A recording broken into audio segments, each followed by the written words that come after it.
నమస్తే. లా excellence Telugu current అఫైర్స్కి స్వాగతం. ముందుగా ఇవాళ కొటేషన్ ఏంటో చూద్దామండి. ఈ కొటేషన్ పెట్టడానికి రీజన్ ఈ కోవిడ్ టైంలో మనమందరం చూస్తున్నటువంటి సిచ్యువేషన్ని బేస్ చేసుకొని పెట్టడం జరిగింది. మనం అందరికీ సఫర్ అవుతున్న ప్రతి ఒక్కళ్ళకి హెల్ప్ చేయలేమేమో, కానీ మనం ప్రతి ఒక్కళ్ళము ఎవరో ఒక్కళ్ళకైనా హెల్ప్ చేయగలం కదా. కొద్దిగా కన్సిడరేషన్తో ఉండాలి అని, కొంచెం ఆ సెన్సిటివిటీతో ఉండాలని అనుకుంటున్నాను. ఆ రిక్వెస్ట్ చేస్తున్నాను మీకు. అందుకే ఈ పర్టికులర్ ఇది ప్లేస్ చేయడం జరిగింది ఇక్కడ. రైట్, అంటే ఏదో ఒక రూపంలో, మనీ అనే కాదు, ఏదో ఒక రూపంలో మనం కొద్దిగా అయినా హెల్ప్ చేయగలిగే పరిస్థితుల్లో ఉంటాం ఎవరమైనా సరే. అది ఒకవేళ అలాంటి ఆపర్చునిటీ మీకు హెల్ప్ చేయగలిగే పొజిషన్లో ఉండడం అనేది మీకు అదొక ఆపర్చునిటీ. సో అటువంటి ఆపర్చునిటీ వస్తే ఖచ్చితంగా చేయడానికి రెడీగా ఉండండి. ఇప్పుడు మనం ఉన్నది చాలా అన్సర్టైన్ టైంలో ఉన్నాం. మేబీ తెలిసిన వాళ్ళే చాలామంది చనిపోతున్నారు, చాలామంది బెడ్ల మీద ఉన్నారు, చాలామంది భయంతో బతుకుతున్నారు ఇంట్లోనే. కొంతమంది ఏమో జాబ్స్ లేక సఫర్ అవుతున్నారు. స్టూడెంట్స్ కొంతమంది అటు ఇంట్లో చదువుకోలేక, ఇటు హాస్టల్స్ లేక ఇలా సఫర్ అవుతున్నారు. ఎగ్జామ్స్ ఎప్పుడు ఉంటుందో, పోస్ట్పోన్ అవుతుందో అన్న అన్సర్టనిటీ, ఇలాగా అందరూ ప్రతి ఒక్కళ్ళు ఏదో ఒక రకమైన దీంతో సఫర్ అవుతూనే ఉన్నారు. సో వీలైనంత వరకు మనం హెల్ప్ చేయడానికి ఉంటే బాగుంటుంది అన్నది నేను అనుకుంటున్నది. సరే, ముందుగా నిన్న ఇచ్చినటువంటి క్వశ్చన్స్కి ఆన్సర్స్ చూసి ఆ తర్వాత ఆర్టికల్స్లోకి వెళ్ళిపోదాం. ఇండస్ట్రియల్ మెడికల్ ఆక్సిజన్ అన్నది దేనికి వాడతారు? ఇక్కడ చెప్పినటువంటి 4 ఇండస్ట్రియల్ ఆర్ మెడికల్ ఆక్సిజన్ అనేది దేనికి వాడచ్చు? కంబషన్, ఏదైనా బర్న్ చేయడానికి. ఫర్ ఎగ్జాంపుల్ కొన్ని రకాల ఇండస్ట్రీస్లో హై టెంపరేచర్స్ వద్ద మెటల్స్ని కట్ చేయడానికి వీటికి ఇది కావాలి. ఆక్సిడేషన్, రాకెట్స్లో వాటన్నిటిలోనూ మనకి లిక్విడ్ ఆక్సిజన్, ఇండస్ట్రియల్ మెడికల్ అనేది లిక్విడ్ ఆక్సిజన్. సో దాన్ని వాడతారు, కట్టింగ్కి వాడతారు, కెమికల్ రియాక్షన్లోనూ వాడతారు. ఈ 4 కరెక్టే కాబట్టి answer D, all the above. రెండోది చూడండి, బేస్ ఎరోజన్, ప్రాఫిట్ షిఫ్టింగ్. ఈ పదము రీసెంట్గా న్యూస్లో ఉంది కదా, దేనికి సంబంధించింది? ట్యాక్స్ ఎవేజన్కా, డబల్ ట్యాక్స్ అవాయిడెన్స్లో ఈ కంటెక్స్లో ఈ పదం వస్తుందా? ట్యాక్స్ అడ్జస్ట్మెంట్ అన్న పదంలో ఇది వస్తుందా? ఇక్కడ చూడాలి, దేనికి రిలేటెడ్ కాదో చెప్పమంటున్నారు. దేనికి రిలేటెడ్ కాదు? Tax evasion, tax adjustment, double tax avoidance. ఈ మూడింటిని చదివేటప్పుడు ఈ బేస్ ఎరోజన్, ప్రాఫిట్ షిఫ్టింగ్ అనే పదం చదువుతాం. మనం మొన్న యూనిఫైడ్ కార్పొరేట్ ట్యాక్స్ అన్నది చదువుకునేటప్పుడు ఇది చదివాం, అవునా కాదా? సో ఈ 3 వస్తాయి. సో అందువల్ల ఆన్సర్ డి, ఎందుకంటే ఇక్కడ ఏది నాట్ రిలేటెడో అడిగారు, అందువల్ల ఆన్సర్ డి అయింది. రైట్, మరి మనకి courses, CSAT course 3rd May నుంచి స్టార్ట్ అవబోతుంది. ర్యాపిడ్ రివిజన్ కోర్సెస్, ఒక్కొక్క సబ్జెక్ట్ని 3 డేస్లో రివిజన్ చేసేలాగా ర్యాపిడ్ రివిజన్ కోర్సెస్ ఇవన్నీ ఉన్నాయి. ఇవన్నీ ఆన్లైన్ సెషన్సే. ఎవరైనా ఒకవేళ జాయిన్ అవ్వాలి అనుకుంటే ఇక్కడ ఉన్న నంబర్స్కి మీరు రిజిస్టర్ అవ్వచ్చండి, కాల్ చేయొచ్చు. కాకపోతే అన్ని కోర్సెస్ కూడా మనకి ఇంగ్లీష్ మీడియంలోనే ఉంటాయి. మన ఇన్స్టిట్యూట్ ఓన్లీ యూపీఎస్సీకి ఇంగ్లీష్ మీడియంలోనే అన్ని కోర్సెస్ కోచింగ్ ఉంటుంది. రేటు ఒకసారి చూసుకోవచ్చు. సరే, మరి క్విక్గా ఆర్టికల్స్లోకి వెళ్ళిపోదాం. నిన్నటి వీడియో అప్లోడ్ చేయలేదండి, కొద్దిగా డిలే అయింది. అది నేను ఈ వీడియో తర్వాత అప్లోడ్ చేస్తాను. రైట్, ఫస్ట్ ఆర్టికల్కి వచ్చేద్దాం. గవర్నాన్స్కి సంబంధించి వివిధ రకాల high courts, Madras high court, Delhi high court, ఇవన్నీ కూడా కోవిడ్ పాండమిక్కి సంబంధించినటువంటి వివిధ హియరింగ్స్, వివిధ పిటిషన్స్ని వింటూ గవర్నమెంట్ అనేటటువంటిది ఎందుకు లాస్ట్ 14 monthsలో సరైన చర్యలు చేపట్టలేదు అన్నది క్వశ్చన్. సో ఇక్కడ ఒక విషయం ఏంటి అంటే, గవర్నమెంట్ 2 విధాలుగా యాక్ట్ అవ్వచ్చు, అంటే పనిచేయచ్చు. ఒకటి, తనకున్నటువంటి అడ్మినిస్ట్రేటివ్ పరిధిలోనే పనిచేయడము, అంటే అడ్మినిస్ట్రేటివ్గా ఇదిగో పీడిఎస్ ద్వారా ఇవి సప్లై చేయాలి, లేదా ఫిజికల్ స్టిమ్యులస్, ఇట్లా అడ్మినిస్ట్రేటివ్ ఫీల్డ్ నుంచి పనిచేయడం. దీనికి అనుబంధంగా టెక్నికల్ డిపార్ట్మెంట్స్, ఫర్ ఎగ్జాంపుల్ వివిధ రకాలైనటువంటి సైంటిఫిక్ ఆర్గనైజేషన్స్, టెక్నికల్ ఆర్గనైజేషన్స్, వీటన్నిటి యొక్క హెల్ప్తోనూ వాటన్నిటి ద్వారాను పనిచేయడం. నార్మల్గా మనకి గవర్నమెంట్ అన్నది స్పెషలైజ్డ్ కాదు, జనరలైజ్డ్ సర్వీసెస్, అవునా కాదా? అందుకే అడ్మినిస్ట్రేటర్స్ కానీ వీళ్ళంతా జనరలైజ్డ్. అడ్మినిస్ట్రేటివ్ ఏరియాస్లో ఎక్స్పర్టీస్ ఉంటుంది, కానీ వాళ్ళకి ఏ విధమైన స్పెషలైజ్డ్ ఏరియా ఎక్స్పర్టీస్ అక్కర్లేదు. కానీ ఇటువంటి సందర్భంలో ఇది చాలా చాలా ఇంపార్టెంట్. పబ్లిక్ అడ్మినిస్ట్రేషన్ స్టూడెంట్స్ ఎవరైనా ఉంటే ఆప్షనల్ ప్రిపేర్ అయ్యే వాళ్ళు చాలా జాగ్రత్తగా దీన్ని అనలైజ్ చేసుకొని మీ ఎగ్జామ్ పాయింట్ ఆఫ్ వ్యూలో రాసుకోవచ్చు. ఇక్కడ ఏంటి అంటే మనకి జనరలైజ్డ్ బ్యూరోక్రసీ ఉండాలా, స్పెషలైజ్డ్ బ్యూరోక్రసీ ఉండాలా? గవర్నమెంట్ అన్నది ఎగ్జిక్యూటివ్ ద్వారా రన్ అవుతుంది. మరి ఆ ఎగ్జిక్యూటివ్కి సంబంధించి మినిస్టర్ ఎవరైనా అవ్వచ్చు. మినిస్టర్ అసలు చదువుకోకుండా కూడా ఉండొచ్చు, అసలు తనకి ఏమీ తెలియకపోవచ్చు. ప్రజల యొక్క ఓటు ద్వారా విన్ అయిన వాళ్ళు మినిస్టర్స్. సో అసలైనగా మొత్తం నడిపించేది ఎవరు? ఆ మినిస్ట్రీ కింద ఉండేటటువంటి సెక్రటరీస్ వీళ్ళే నడిపిస్తారు. కాకపోతే అందరూ జనరలైజ్డ్ సర్వీసెస్, స్పెషలైజ్డ్ కాదు. మరి ఇలాంటి కోవిడ్-19 లాంటి సిచ్యువేషన్ని డీల్ చేయడానికి మనకి స్పెషలైజ్డ్ బ్యూరోక్రసీ అవసరమా లేదా జనరలైజ్డ్ కావాలా? ఇలాంటి టైంలో అన్నీ మేనేజ్ చేయడానికి జనరలైజ్డ్ కావాలి, కానీ స్పెషలైజ్డ్ టెక్నికల్ పీపుల్ యొక్క హెల్ప్ తీసుకోవాలి, అవునా కాదా? అందుకే రీసెంట్గా మీరు చూసుంటారు, ఇండియన్ మెడికల్ అసోసియేషన్కి సంబంధించిన వైస్ ప్రెసిడెంట్ మన ప్రైమ్ మినిస్టర్ అన్ని రకాల ర్యాలీస్లో పార్టిసిపేట్ చేయడము. ఈ విధంగా మనకు తెలుసు ప్రపంచవ్యాప్తంగా వివిధ దేశాల్లో సెకండ్ వేవ్ అనేది వస్తూ ఉన్నా వాటిని ఖాతరు చేయకుండా ప్రైమ్ మినిస్టరే స్వయంగా వివిధ రకాల ర్యాలీస్లో వీటన్నిటిలో పార్టిసిపేట్ చేయడము, ఇక్కడ ఇది కరెక్ట్ కాదు, సూపర్ స్ప్రెడర్ అని పేరు వాడారండి, అవునా? సో అంటే ఇక్కడ మీనింగ్ ఏంటంటే నార్మల్ సర్కామ్స్టాన్సెస్లో జనరలైజ్డ్ అడ్మినిస్ట్రేషన్ వర్క్ అయినా ఇలాంటి క్రైసిస్ సిచ్యువేషన్లో ఎవరైతే ఆ ఫీల్డ్లో టెక్నికల్ ఎక్స్పర్టీస్ ఉందో దాన్ని సీరియస్గా తీసుకోవాలి. సైంటిఫిక్ కమ్యూనిటీ వాళ్ళ యొక్క సజెషన్స్ వీటిని గవర్నాన్స్లో యాడ్ చేయాలి. దాని ద్వారా గవర్నాన్స్ అనేది నడవాలి. అంతేకాని గవర్నమెంట్కి ఇష్టం వచ్చినట్టుగా తన యొక్క పొలిటికల్ కన్సిడరేషన్స్, నార్మల్ టైంలో వాడే అడ్మినిస్ట్రేటివ్ కన్సిడరేషన్స్ కాదు, టెక్నికల్ వీటిని దృష్టిలో పెట్టుకోవాలి. ఓవర్ ది వరల్డ్ ఏమేమి ఇష్యూస్ వస్తున్నాయి, ఏ విధంగా వివిధ దేశాల సిచ్యువేషన్ ఉంది, ఒకవేళ మన దగ్గర ఉంటే ప్రికాషనరీ ప్రిన్సిపల్ అంటారు, వెరీ వెరీ ఇంపార్టెంట్. ఇది అడ్మినిస్ట్రేషన్లో మనము చాలా ఫ్రీక్వెంట్గా వాడాలి, కానీ మనం చేయనటువంటిది అనమాట. ప్రికాషనరీ ప్రిన్సిపల్ అంటే ముందు జాగ్రత్తతో ఉండాలి. అది తగ్గిపోయి ఉండొచ్చు, కానీ మళ్ళీ వస్తే ఏ విధంగా ఉంటుంది, మళ్ళీ వచ్చినప్పుడు ఏ విధంగా డీల్ చేయాలి, ఆ ప్రికాషనరీ ప్రిన్సిపల్ అనేటటువంటి దాన్ని అందరికంటే కూడా ఎక్కువగా జాగ్రత్తగా చూసుకోవాల్సింది గవర్నమెంటే. తనకి ఆ బాధ్యత అనేటటువంటిది ఉంది. సో ఆ precautionary principle, generalized versus specialized advisories, ఇవన్నీ మీరు గమనించాల్సినవి. అంటే మనము గవర్నమెంట్ పని చేయట్లేదు, ప్రైమ్ మినిస్టర్ రిజైన్ చేయాలి, ఇవి చాలా సూపర్ఫిషియల్ ఆర్గ్యుమెంట్స్. అక్కడ డెప్త్ ఉన్న విషయాలు ఏంటి, అసలు ఏ విధంగా ఇలాంటి క్రైసిస్ టైంలో గవర్నాన్స్ రన్ అవ్వాలి, ప్రికాషనరీ ప్రిన్సిపల్ అన్నది ఎందుకు పాటించాలి. మనం లాస్ట్ క్లాస్లో కూడా అనుకున్నాం, లాస్ట్ వీడియోలో కూడా గవర్నమెంట్కి నార్మల్ ఇండివిజువల్కి తేడా ఉంటుంది. గవర్నమెంట్కి ఉండే రిసోర్సెస్ వేరు నార్మల్ ఇండివిజువల్స్తో పోలిస్తే. ఇండివిజువల్స్ తమ అవేర్నెస్, తమ రెస్పాన్సిబిలిటీ ఉండాలి, కానీ బిగ్గర్ రెస్పాన్సిబిలిటీ ఎందుకు గవర్నమెంట్ది అన్న విషయం మనం ఆల్రెడీ అర్థం చేసుకున్నాం. సో దానికి ఈ 2 పదాలు కూడా యాడ్ చేసుకోండి. అడ్మినిస్ట్రేటివ్ మరియు స్పెషలైజ్డ్ హెల్ప్ని తీసుకోవాలి. మన కోవిడ్ స్టార్ట్ అయి 14 నెలలైనా ఇప్పటికీ మనం ఇంకా వల్నరబుల్ సిచ్యువేషన్లో ఉండి నంబర్ ఆఫ్ డెత్స్ విపరీతంగా పెరుగుతూ ఉన్నటువంటి సిచ్యువేషన్ ఉంది అంటే, సో దానికి మరి రెస్పాన్సిబిలిటీ తీసుకోవాల్సింది ఎవరు? యాజ్ అన్ ఇండివిజువల్గా మనం తీసుకున్న బిగ్గర్ రెస్పాన్సిబిలిటీ ఎవరిది? ప్రికాషనరీ ప్రిన్సిపల్లో ఫెయిల్ అయినటువంటి వాళ్ళు ఎవరు? ఇవన్నీ కూడా మనం చూసుకోవాలి. ఇంకొక ఇంపార్టెంట్ పాయింట్ అండి, ఒక డెమోక్రసీలో గవర్నమెంట్ని క్రిటిసైజ్ చేసే రోల్ అనేటటువంటిది ప్రతి ఇండివిజువల్కి ఉంటుంది. అంటే గవర్నమెంట్ ఏమీ చేయలేదని కాదు, గవర్నమెంట్ చేస్తూ ఉంది, అవి సరిపడినంత లేవు.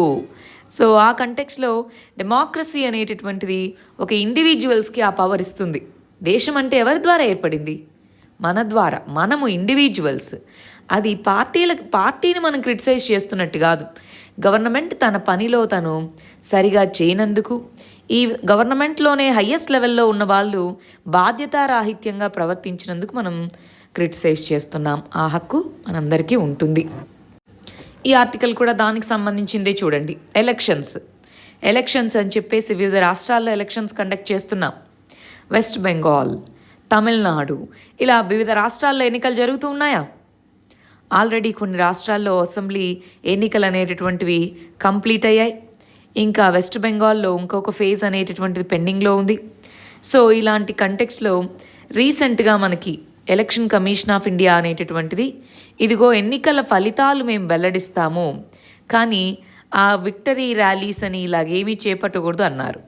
రీసెంట్గా మనకి మద్రాస్ హైకోర్టు, మీరు కనుక ఆల్రెడీ న్యూస్ ఫాలో అవుతూ ఉంటే ఏం చెప్పింది, మీ మీద మర్డర్ కేసు పెట్టాల్సినటువంటి అలిగేషన్స్ ఉన్నాయి అన్నట్టుగా అన్నారు. ఎందుకని అంటే వాళ్ళు మర్డర్ చేశారని కాదు. ఎలక్షన్ కమిషన్ ఆఫ్ ఇండియా ఒక కాన్స్టిట్యూషనల్ బాడీ. మనకి ఏ విధంగా అసలు కంట్రీలో సిచ్యువేషన్ ఉంది దాన్ని బట్టి free and fair elections conduct చేయాల్సినటువంటి కాన్స్టిట్యూషనల్గా బాధ్యత ఉన్నటువంటి బాడీ. మరి ఇండియాలో ఉన్నటువంటి హెల్త్ అండ్ డిజాస్టర్ మేనేజ్మెంట్ సిచ్యువేషన్ని నోటిఫై చేయకుండా, ఇందాక మనం ప్రికాషనరీ ప్రిన్సిపల్ అన్నామా, ఆ ప్రికాషనరీ ప్రిన్సిపల్ అన్నటువంటి దాన్ని పాటించకుండా మరి ఎలక్షన్స్ని కండక్ట్ చేయడము, ఎలక్షన్ ర్యాలీస్కి అనుమతి ఇవ్వడము, ఇలా ర్యాపిడ్గా కేసెస్ పెరగడము అనేటటువంటి దాని వెనకాల మరి ఎలక్షన్ కమిషన్ ఆఫ్ ఇండియా యొక్క బాధ్యత అనేది తను టెక్నికల్గా కానీ వీటన్నిటి ద్వారా బాధ్యత తీసుకోవాలా వద్దా ఎలక్షన్ కమిషన్? అందువల్లే క్రిటిసిజం అనమాట. సో లాస్ట్కి వచ్చేటప్పటికి వర్చువల్ ర్యాలీస్ అనంది, అయినా సరే ఆల్రెడీ జరగాల్సిన డ్యామేజ్ అయితే జరిగిందా? సో ఎప్పుడైనా సరే ఇప్పుడు ఫర్ ఎగ్జాంపుల్ ఒక ఇంట్లో వాళ్ళు పెళ్లి చేస్తున్నారనుకోండి, అక్కడ కూడా కొంత బాధ్యత రాహిత్యం ఉన్నట్టే ఇప్పుడు హైగా కేసెస్ ఉన్నప్పుడు. కానీ ఒక ఇండివిజువల్, ఒక ఫ్యామిలీకి, ఒక దేశవ్యాప్తంగా ఉండే ఒక వ్యవస్థకి ఉండే రెస్పాన్సిబిలిటీలో కానీ పవర్స్లో కానీ చాలా తేడా ఉంటుంది. అందుకే మనం దీన్ని క్రిటిసైజ్ చేస్తున్నాం. మీరు అర్థం చేసుకోవాలి, ఒక ఇండివిజువల్కి ఒక వ్యవస్థకి తేడా ఉంటుంది. ఈసీఐ అనేది ఒక వ్యవస్థ. ఆ వ్యవస్థ అనేటటువంటిది బాధ్యతాయుతంగా ఉండుంటే మేబీ ఎలక్షన్స్లో ఇంకా ప్రికాషన్స్ ఫాలో అయ్యి ఉండొచ్చు. అసలు ఎలక్షన్స్ కండక్ట్ చేయొద్దని కాదు చెప్తుంది, ఎలక్షన్స్ ఇంకొంత ప్రికాషన్స్తో జరిగి ఉండేవి. డెమోక్రసీలో టైమ్లీ ఎలక్షన్స్ ఉండాలి, కాదనట్లేదు. కానీ గ్రౌండ్ సిచ్యువేషన్ని బట్టి కూడా ఆ ఎలక్షన్ రూల్స్ ఇవి మారుతూ ఉండాలి, అవునా కాదా? సో ఇప్పుడు కనీసం పోస్ట్ రిజల్ట్స్ వచ్చిన తర్వాత అయినా సరే గుంపులుగా గుమిగూడకుండా ర్యాలీస్ ఇలాంటివి నిర్వహించకుండా Election Commission of India already notice జారీ చేసింది. దాన్ని ఇంప్లిమెంట్ చేసే విధంగా కూడా చూసుకోవాలి. నెక్స్ట్ ఆర్టికల్ కూడా థర్డ్ వేవ్ ఒకవేళ వస్తే, ఇప్పుడు మనం సెకండ్ వేవ్లో ఉన్నాం, థర్డ్ వేవ్ వస్తే దాన్ని ఏ విధంగా ఎదుర్కోవాలి అన్న దానికి సంబంధించి చాలా ఆర్టికల్స్ కరోనా గురించే ఉన్నాయండి. ఇప్పుడు ఇదే మోస్ట్ హ్యాపెనింగ్ కాబట్టి. బట్ ఇప్పుడు ఓవరాల్గా ఏం చేయాలి, ఏ మెథడ్స్ అనేవి వర్క్ అవుతాయి? వ్యాక్సినేషన్ అనేటటువంటిది ఉంది. సో వ్యాక్సినేషన్తో పాటు మనం చేయాల్సినవి ఆల్రెడీ ఇప్పుడు మనం ఫాలో అవుతున్నవి ఇంకా స్ట్రిక్ట్గా చేయాలి. మాస్క్ని ధరించడము, ఫిజికల్ డిస్టాన్స్ అనేటటువంటిది పాటించడము, హ్యాండ్ హైజీన్ అనేది పాటించడము, మాస్ గ్యాదరింగ్స్ ఏవైతే ఉన్నాయో వాటిని బ్యాన్ చేయడము, ఇలాంటివి చేయడం ద్వారా మళ్ళీ ఇప్పుడు ఇంకొకటి ఏంటి అంటే వైరాలజీ అంటాం. సో దాని ప్రకారం ఏంటి అంటే వైరస్ అనేది మ్యూటేట్ అవుతూ ఉంటుంది.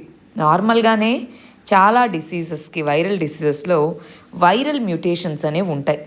మనకి కరోనాకు సంబంధించి ఇంకా మనకు తెలీదు, అది ఇంకా ఏ విధంగా మ్యూటేట్ అవుతుంది అవంతా మనకు తెలీదు. ఈ వైరల్ మ్యూటేషన్స్ అనేవి కామన్ కాబట్టి మళ్ళీ థర్డ్ వేవ్ అనేది కూడా మనం వస్తుంది అని, ఇండియాలో ఉన్న మొత్తం పాపులేషన్కి వ్యాక్సినేషన్ అందించాలి అంటే నెక్స్ట్ ఇయర్ జనవరి అవుతుందని చెప్తున్నారు. సో అటువంటి కంటెక్స్లో ఇంకొకసారి థర్డ్ వేవ్ అనేది వస్తే అప్పుడు మళ్ళీ మనం ఆల్రెడీ ఫస్ట్ వేవ్ ఫేస్ చేసాం, అక్కడ ఎంతో కొంత కంపారిటివ్గా కొంత బెటర్గానే ఉన్నాం. కానీ లాక్డౌన్ పెట్టడం వల్ల ఎంతోమంది యొక్క ఎకనామిక్ వల్నరబిలిటీస్ బాగా పెరిగాయి. సెకండ్ వేవ్లో ఒకవైపు అటు ఎకనామిక్ గాను, ఇంకొక వైపు ఇటు హెల్త్ గాను చాలా ఫేస్ చేస్తున్నాం. నెక్స్ట్ ఫ్యూచర్లో థర్డ్ వేవ్ వస్తే దానికి ఇదిగో ఈ మెజర్స్, వ్యాక్సినేషన్ని పెంచడం కానీ ఇవన్నీ కూడా బెటర్గా చేయాలి. ఇప్పుడు బంగ్లాదేశ్ చూడండి, బంగ్లాదేశ్ అనేటటువంటిది మనకంటే పాపులేషన్ డెన్సిటీ ఎక్కువ ఉన్నది, అంటే చిన్న కంట్రీ. బంగ్లాదేశ్ అన్నది మనకంటే ఎక్కువ పాపులేషన్ ఉన్నటువంటిది. సో అక్కడ గవర్నమెంట్ అక్కడ తీసుకొని వచ్చిన అవేర్నెస్ కానీ వాటి ద్వారా కొంతవరకు పీపుల్ మరి మాస్క్ ధరించడంలో కానీ వీటిలో కొంతవరకు బెటర్గా ఉంది. సో అలాంటి వాటిని మనము పరిగణించాలి. ఎందుకంటే ఇండియాలో పాపులేషన్ డెన్సిటీ ఎక్కువ, జనసాంద్రత ఎక్కువ. సో అలాంటప్పుడు మనం యుఎస్ఏ ఇలా జనసాంద్రత తక్కువైన వాటిని మనం చూడలేం, కానీ ఇలాంటి వాటిని మనము బెటర్గా తీసుకోవచ్చు. దాంతోపాటు communication, right form of communication, అందరికీ కూడా కమ్యూనికేషన్ బెటర్గా రీచ్ అవ్వగలగాలి. వీటన్నిటి యొక్క ఇంపార్టెన్స్ గురించి ఇంకా చెప్పగలగాలి. సో ఆ కమ్యూనికేషన్ రోల్ అనేది ఇంకా స్ట్రెంగ్తెన్ చేసుకోగలగడం. చాలా డిసీజెస్కి వాటిని డీల్ చేయడానికి ఎఫెక్టివ్ కమ్యూనికేషన్ లోకల్ లెవెల్ వరకు ప్రతి ఒక్కరికి రీచ్ అయ్యేలాగా మెజర్స్ తీసుకునేలాగా కమ్యూనికేషన్ ఇంపార్టెంట్. సో దాన్ని ఇప్పటితో పోలిస్తే ఇంకా బెటర్గా చేసుకోవడం, ఇవన్నీ కూడా ఇంపార్టెంట్. నెక్స్ట్ ఆర్టికల్ గవర్నాన్స్కి సంబంధించి వ్యాక్సిన్ ఈక్విటీ. ఇది వ్యాక్సినేషన్ పాలసీకి సంబంధించి వ్యాక్సిన్ ప్రైసింగ్ పాలసీ గురించి. వ్యాక్సిన్స్ని ఏ విధంగా ప్రైసింగ్ పాలసీ అనేది ఉంది దానికి సంబంధించిందనమాట. రీసెంట్గా మనకి వ్యాక్సిన్ ప్రైసింగ్ పాలసీ గురించి ఏమంది, సెంట్రల్ గవర్నమెంట్కి ఒక ధరను, స్టేట్ గవర్నమెంట్స్, ప్రైవేట్ హాస్పిటల్స్ ఇలాగా వివిధ రకాల వాటికి వివిధ రకాల రేట్స్తో అమ్మొచ్చు అని చెప్పింది. సెంట్రల్ గవర్నమెంట్కి 150 అమ్ముతూ స్టేట్ గవర్నమెంట్కి ఇంతకుముందు 600 అన్నారు, దాన్ని ఇప్పుడు 350, 400 అంటున్నారు. సో ఆ విధంగా వ్యాక్సినేషన్ ప్రైసింగ్ పాలసీలో చేంజెస్ ఉన్నప్పుడు అది వ్యాక్సిన్ ఈక్విటీకి దారితీస్తుందా లేదా ఇనీక్విటీకి దారితీస్తుందా అని చెప్తున్నారు. సో ఇక్కడ ఎందుకు అసలు ఆ ఇనీక్విటీస్ ఎందుకు వచ్చాయి అన్నట్టుగా చెప్తున్నారు. సెంట్రల్ గవర్నమెంట్ రీసెంట్గా చెప్పింది ఏంటి, వ్యాక్సినేషన్స్ మనకి అడల్ట్ గ్రూప్ రీసెంట్గా 18 నుంచి 44 ఏజ్ గ్రూప్లో ఉన్న వాళ్ళకి మార్కెట్ ద్వారా కానీ స్టేట్ గవర్నమెంట్సే కొనుక్కోవాలన్నారు. సో ఆ కంటెక్స్ట్లో చెప్తుంది ఏంటి అంటే వ్యాక్సిన్ పాలసీని రివ్యూ చేయాలి అన్నదన్నమాట ఫైనల్గా. ఎందుకంటే ఇది ఇంజస్టిస్ అవుతుంది. ఇప్పుడు స్టేట్స్ దగ్గర డబ్బులు లేవు, స్టేట్స్ అనేటటువంటిది వాటి దగ్గర డబ్బులు లేవు, మరి స్టేట్స్ని ఎక్కువ మనీ పెట్టి కొనుక్కోవడం అనేది ఎంతవరకు కరెక్ట్? ఇక్కడ ఒక ఇంపార్టెంట్ పదం ఉందండి, దాని పేరే ప్రాఫిటీరింగ్ అంటారు.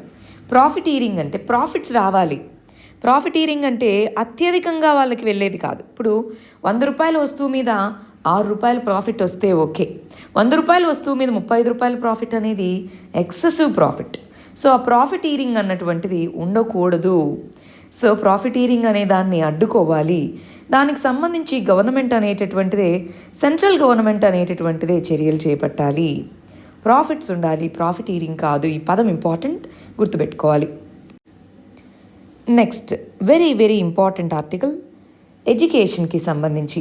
ఇప్పుడు ఎగ్జామ్స్ అనేవి ఎడ్యుకేషన్ వ్యవస్థకి ఎగ్జామ్స్ ఇంపార్టెంటా కాదండి? ఇంపార్టెంటే కదా.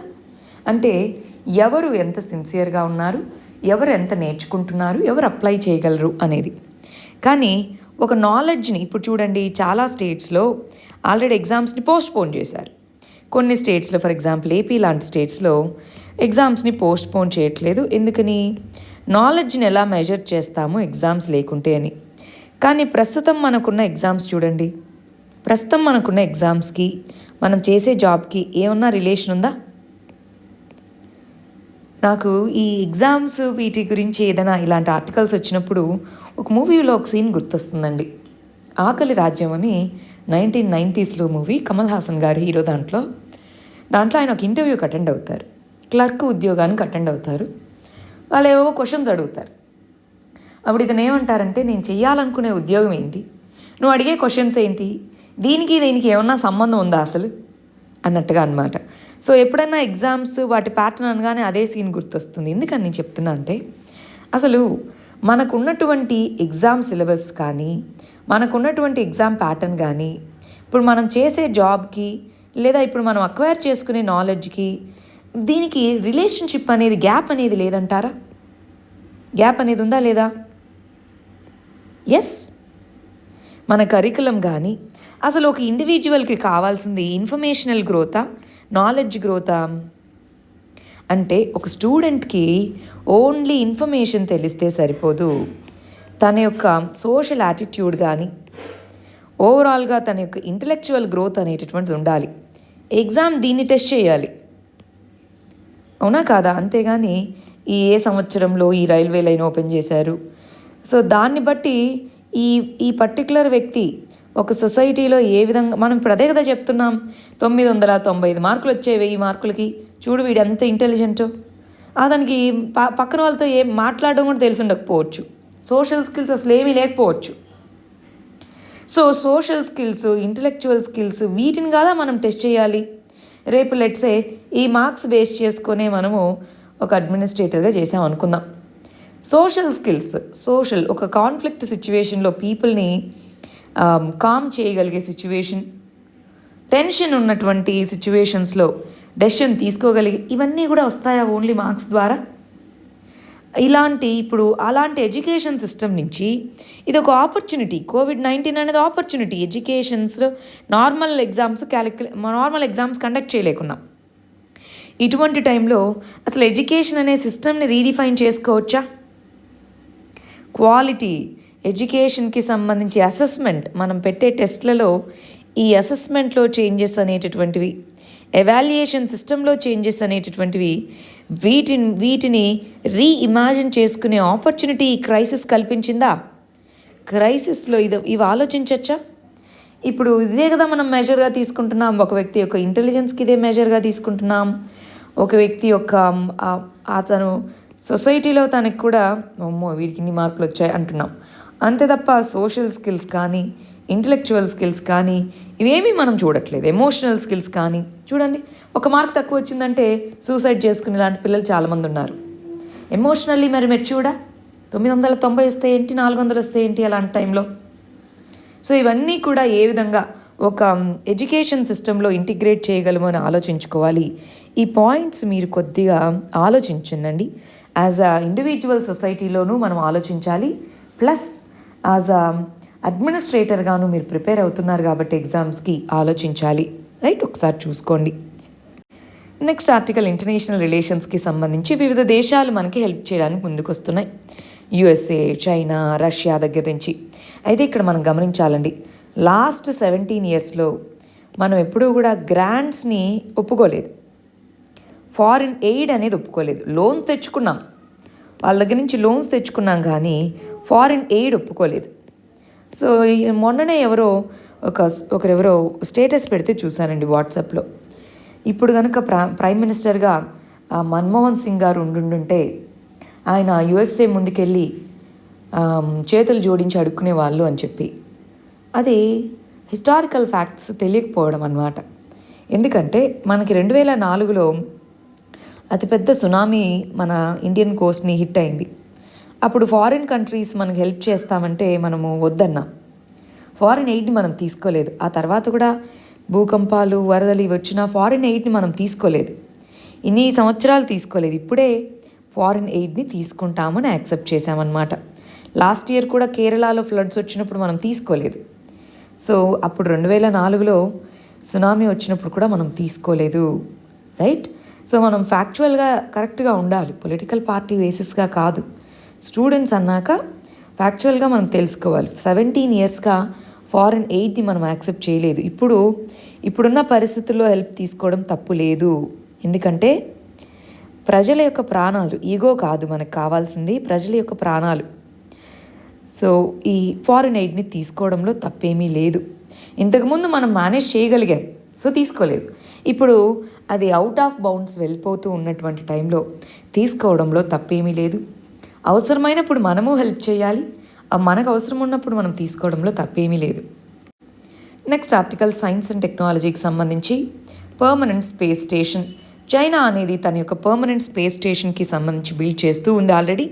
దానికి సంబంధించిన ఒక ఇంపార్టెంట్ మాడ్యూల్ని, ఒక పార్ట్ని దాని యొక్క పర్మనెంట్ స్పేస్ స్టేషన్ దాంట్లో ఒక పార్ట్గా లాంచ్ చేసింది. తిన్హే అనేది దాంట్లో పార్ట్ అండి. తిన్హే అనేటటువంటి పార్ట్ని లాంచ్ చేసింది వెన్చాంగ్ అనేటటువంటి స్పేస్ సెంటర్ నుంచి అంటున్నారు. అసలు ఈ తిన్హే అంటే ఏంటి అది మనం చూద్దాం.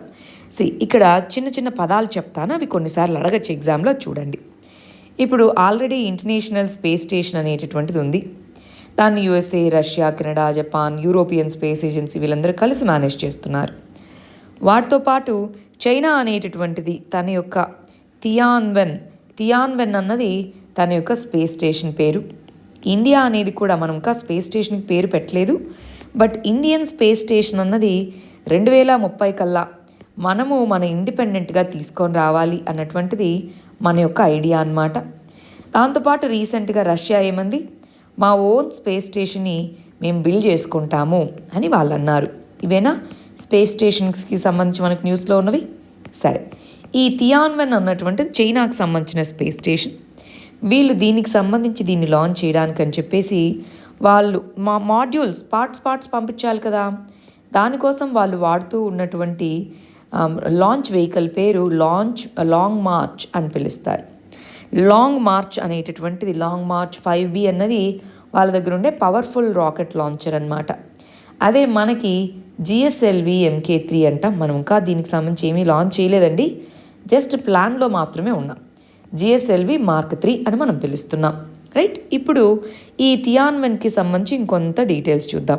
వీటిని ఎలా అడగచ్చు అంటే, లాంగ్ మార్చ్ 5B ఏ కంట్రీకి సంబంధించినటువంటి స్పేస్ రాకెట్ అని, రష్యాకి సంబంధించినటువంటి స్పేస్ షటిల్ ఏదైతే సుయజ్ అనేటటువంటిది, సో సుయజ్ అనేటటువంటిది స్పేస్ షటిల్.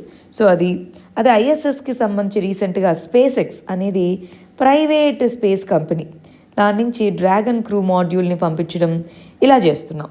సో ఇవన్నీ కూడా కొద్దిగా కంబైన్డ్గా చదివి పెట్టుకోవాలి. ఎందుకంటే అండి, ఒక్కొక్కటి ఇండివిజువల్గా చదువుకుంటాం మనము, క్వశ్చన్లో ఏమో ప్రిలిమ్స్లో అలా కంపారిటివ్గా అడుగుతారు. అందువల్ల స్లోగా మనము ఇవన్నీ కంబైన్డ్గా చేసి పెట్టుకుంటూ ఉండాలి, రైట్. ఇది తియాన్వెన్ కాదండి, తియాంగాంగ్. ఒక్క నిమిషం, ఇది మళ్ళీ రాస్తున్నాను. ఒకవేళ ఎవరైనా ముందే రాసుకుంటే చెరిపేసి రాసుకోండి. తియాన్వెన్, తియాంగాంగ్ అంటున్నాం. తియాంగాంగ్ అనే దాని యొక్క పేరు, స్పేస్ స్టేషన్ పేరు. ఇక్కడ చూడండి తియాంగాంగ్. సో తియాంగాంగ్ 1 అన్నది ఇంతకుముందు లాంచ్ చేస్తున్నారు, కాకపోతే అది వెనక్కి వచ్చేసింది. ఇది ఒక స్పేస్ ల్యాబ్ అనమాట. ఇది వెనక్కి వచ్చేసి సముద్రంలో పడిపోయింది, తియాంగాంగ్ 1 అనేటటువంటి. సో ఇప్పుడు అది లేదు. సో ఇప్పుడు తియాంగాంగ్ 2 అనే దాన్ని ప్లేస్ చేస్తున్నారు. ఇదిగో ఈ విధంగా స్లోగా ఒక్కొక్క మాడ్యూల్ని అమరుస్తూ వస్తుంది. తియాంగాంగ్ 2 అనేటటువంటిది స్పేస్ స్టేషన్ అనమాట.